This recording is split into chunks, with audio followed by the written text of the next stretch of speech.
विद्यार्थ्यांचं स्वागत। या विषयात आपण SMAW प्रोसेस वापरून 10 मिमी थिक MS प्लेट्सवर हॉरिझॉन्टल पोझिशन मध्ये टी जॉइंट बद्दल शिकूया।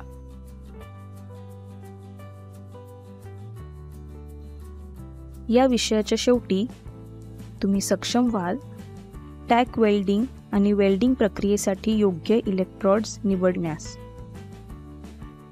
हॉरिझॉन्टल पोझिशन मध्ये टी जॉइंट मध्ये प्लेट्स तयार आणि सेट करण्यास,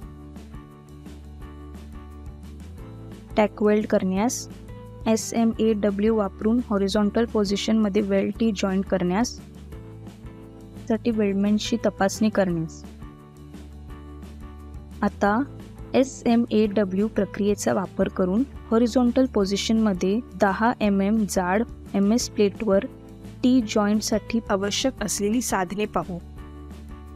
steel rule, scriber, prick punch, ball pin hammer, flat file, bench vice, try square, tongs, chipping hammer, steel wire brush, electrode cable आणि earth cable, electrode holder, electrode, personal protective equipment, SMAW welding plant machine, C clamp.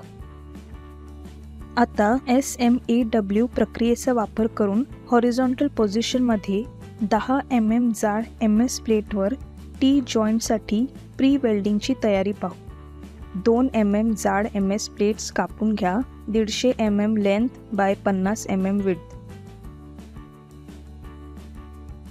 कडांना file करा आणि प्लेट्सची तपासणी करा।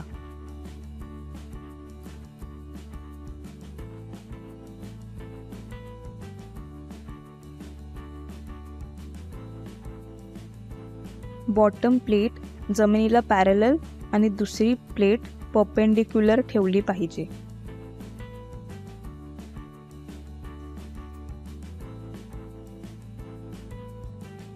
कॉन्ट्रॅक्शनमुळे मेटलचे deformation टाळण्यासाठी plates अशा प्रकारे पूर्वस्थापित करा की टॅक वेल्डेड जॉइंटचा अँगल वेल्डिंगच्या बाजूला 92 अंश ते 93 अंश पर्यंत थोडा वाढवला जाईल। हॉरिझॉन्टल पोझिशन मध्ये जॉइंट ठेवा आणि टॅक वेल्ड करा। प्रत्येक रन साठी इलेक्ट्रोड्स तयार ठेवा। रूट रन साठी 3.15 mm इलेक्ट्रोड आणि 120 amps करंट वापरा। सेकंड आणि थर्ड रन साठी 4 mm इलेक्ट्रोड आणि 160 amps करंट वापरा। आपण प्री वेल्डिंगची तयारी पाहिली आहे।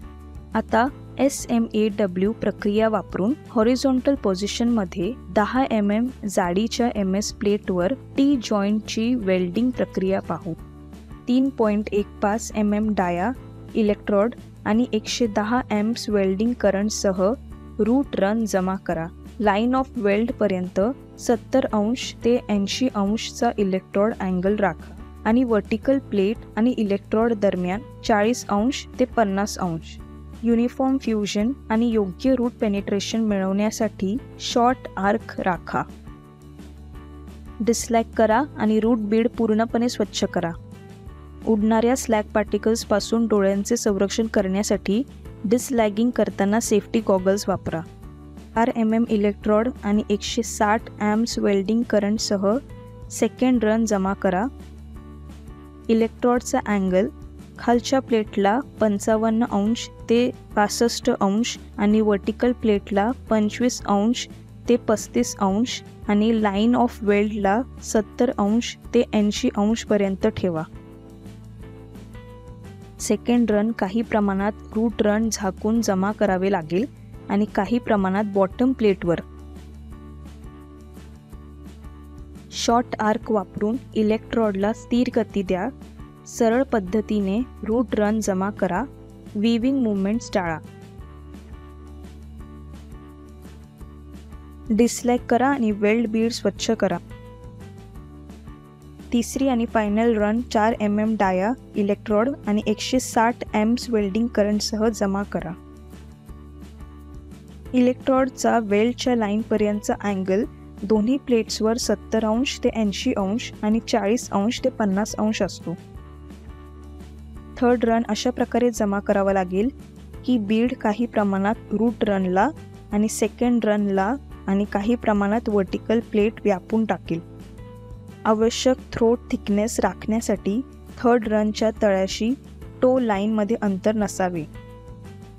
जर 2 पास टेक्निक अवलंबली असेल तर सेकंड रन विविंग मोशनमध्ये केला पाहिजे.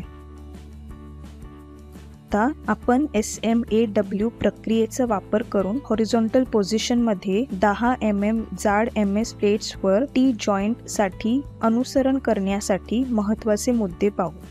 प्रॉपर अँगल आणि इलेक्ट्रोडच्या प्रवासाचा वेग वापरा. डाव्या बाजूच्या दिशेकडे जा.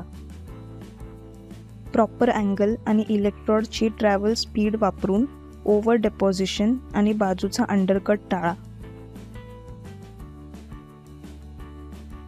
समान लेग लेंथ आणि योग्य आकारासाठी फिलेट वेल्ड तपासा. तळाच्या प्लेटवर फिलेट वेल्ड हा अंडरकट आणि एक्सेसिव्ह लॅपिंग पासून मुक्त आहे याची खात्री करण्यासाठी तपासणी करा. तपासणी प्रक्रियेदरम्यान कोणत्या डिफेक्ट्स ओळखले जाऊ शकतात ते पाहूया.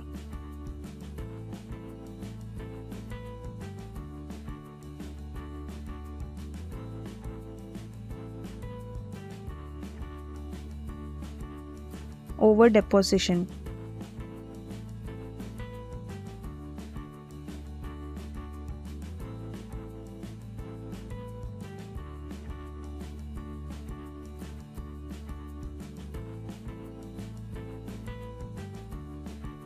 अंडरकट.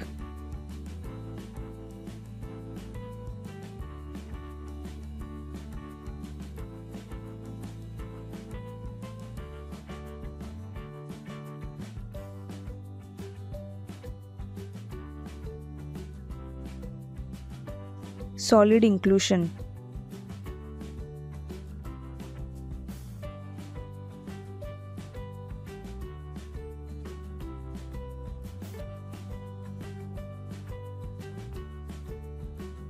Porosity.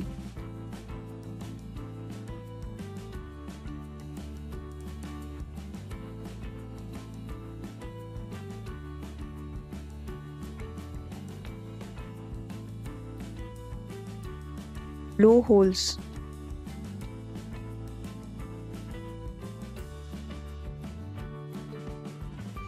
रिकॅप.